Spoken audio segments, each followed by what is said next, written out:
یہ کیسی آوازیں ہیں؟ عباس نے کہا، آج ایسا مصیبت بھرا دن پہلے کبھی طلوع نہیں ہوا۔ کیا میں نے آپ کو پہلے نہ کہا تھا؟ ایک ہمدرد کی خبر رسانی۔ سقیفہ کی کارروائی دیکھ کر برا بن عازب بنی ہاشم کے دروازے پر آیا اور کہا، اے گروہ بنی ہاشم، لوگوں نے ابو بکر کی بیعت کر لی ہے۔ یہ سن کر بنی ہاشم ایک دوسرے سے کہنے لگے، یہ بات تو بڑی تعجب خیز ہے، کیونکہ مسلمان ہماری عدم موجودگی میں کوئی بڑا فیصلہ نہیں کرتے تھے، جبکہ محمد صلی اللہ علیہ وسلم کے صحیح وارث ہم ہیں۔ عباس نے کہا، رب کعبہ کی قسم، اب تو انہوں نے وہ سب کچھ کر لیا۔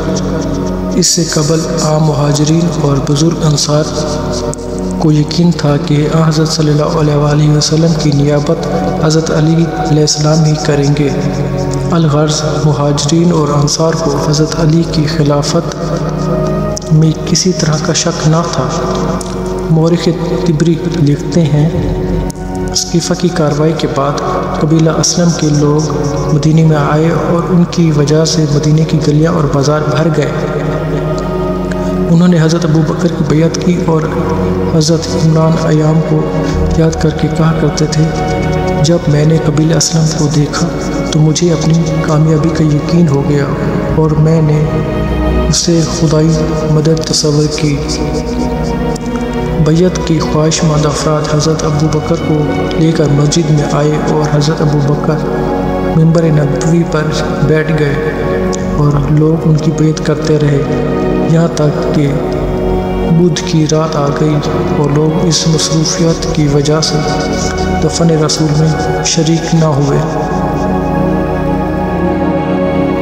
عمومی بیعت۔ سقیفہ میں حضرت ابو بکر کی بیعت ہوئی اور دوسرے دن وہ مسجد میں آئے اور منبر پر بیٹھے اور ان کے خطاب سے پہلے حضرت عمر نے اٹھ کر تقریر کی اور انہوں نے حمد و ثنا کے بعد کہا کہ میں نے وفات پیغمبر صلی اللہ علیہ وسلم کا انکار کتاب اللہ اور حدیث پیغمبر کے تحت نہیں کیا تھا، لیکن میں سمجھتا تھا کہ رسول خدا صلی اللہ علیہ وسلم تمام معاملات کی تدبیر خود کریں گے اور اس دوران ان کو وفات ہوگی۔ پھر انہوں نے کہا، لوگوں، اللہ نے تمہارے درمیان اپنی کتاب کو باقی رکھا۔ اسی کتاب کے ذریعے سے اللہ نے اپنے رسول کو ہدایت کی تھی کہ اگر تم نے اس کتاب کو مضبوطی سے تھاما تو اللہ تمہیں بھی اپنے راستے کی ہدایت دے گا۔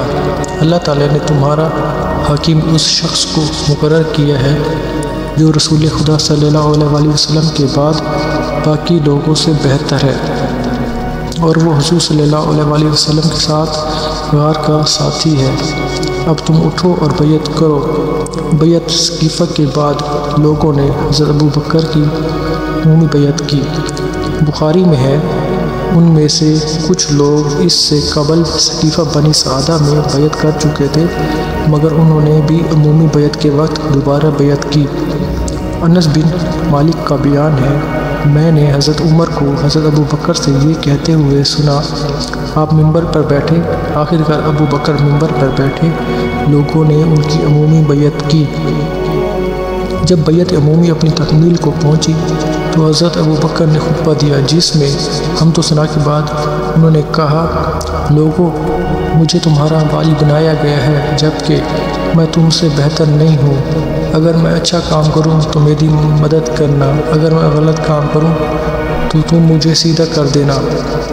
تم اس وقت تک میری اطاعت کرتے رہنا جب تک کہ میں خدا اور رسول کی اطاعت کرتا رہوں، اور اگر میں خدا اور رسول کی نافرمانی کروں تو تم پر میری اطاعت لازمی نہیں۔ اٹھو، نماز پڑھو، خدا تم پر رحم کرے۔